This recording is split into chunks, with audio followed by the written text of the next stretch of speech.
Рухы өшпеген алаш азаматтары, орыстың жазушысы, дәрігер, аудармашы және бірнеше мемлекетте тыңшылық қызметпен айналысқан атақты Алексей Толстойдың баласы Быстролетов Дмитрий Александрович жәбірленіп, халық жауы атанып, 1938 жылы 20 жылға сотталып, Сібірге еңбекпен өтеу лагеріне айдалды. Лагерлер жүйесінің ауыр тауқыметін басынан өткізіп, сол кезден бастап «Пир бессмертный» кітабын жаза бастады. Кітапта лагерлер жүйесінің қиындығы, тозақ өмірдің барлық қилы жақтарын суреттеген. Ол жүйеде отырғандардың екі топтың шиеленісін келтіреді. Бірі саяси жағдай бойынша қамалғандар болса, екіншілері ұрылар мекені, яғни қылмыскерлерді суреттейді. Лагер жүйесіне түскендерді қылмыскерлер тонап, төмендетіп қияна жасап отырған. Бұл да сол кездегі кеңестер жүйесінің бір ауыр жазалау шарасы еді. Көптеген саяси отырғандардың айтуы бойынша мүлде басқа дүниеге түскендей болдық. Ұры қылмыскерлердің зұлымдық тәртібі адамды жәбірлеп қорлайтын түсініктер орнаған. Оған басшылық жасап, қолдау көрсетіп отырған түрме басшылар еді. Миллиондаған қамалғандардың тағдыры аяқ астына таптаған еді.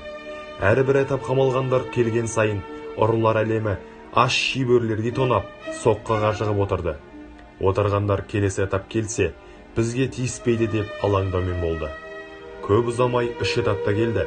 Олар саяси сотталғандар, Қазақстанның интеллигенциясы, яғни Алашорда үкіметінің зиялы қауымы еді. Олар қазақтың дәрігерлері, инженер жазушысы, ақын суретші, әртістер еді. Мен ең бірінші рет қазақтарды көргенім осы болды дейді. Кеш қайтара олар қолдарындағы жүктерін ортаға салып, айлана жата кетті. Түннің бір мезетінде ұры-қары қылмыскерлер келіп, қолдарындағы біз пышақтарын жалаңдата бастады. Ат жақта қысық көз қазақтар бір мезетте топтасып, ұры-қарылардың нақышына тосқауыл қойып, сөзге түсінбеген шикі өкпе қылмыскерлерді жұдырықтаған кезде олардың сойылдары ойнамай қалды. Дүңк-дүңк еткен қазақ жігіттерінің сома білек соққысынан естерін жинай алмай, араларында талып, орындарынан тұра алмай қалды. Ауызы көпіріп, жаргон сөзбен кикілжінді бастағандар, ау жақтары сынып қанмен көбікке тұншыға бастады. Аяқтарын әзер алып қашқан қылмыскерлер, білекті де жүректі темірдей қайсар қазақ жігіттерінен таяқ жеп, қазақтың кім екенін түсінді. Таң ата, түрме басшылары қазақтардың рухын сындыруға күш жұмсап еді. Ол ойлары іске аспады. Бір жұдырықта топталған қазақ жігіттерін көріп, райларынан қайтты. Саяси сотталғандар осы жағдаяттан кейін алаш азаматтарын құрмет тұтқан еді.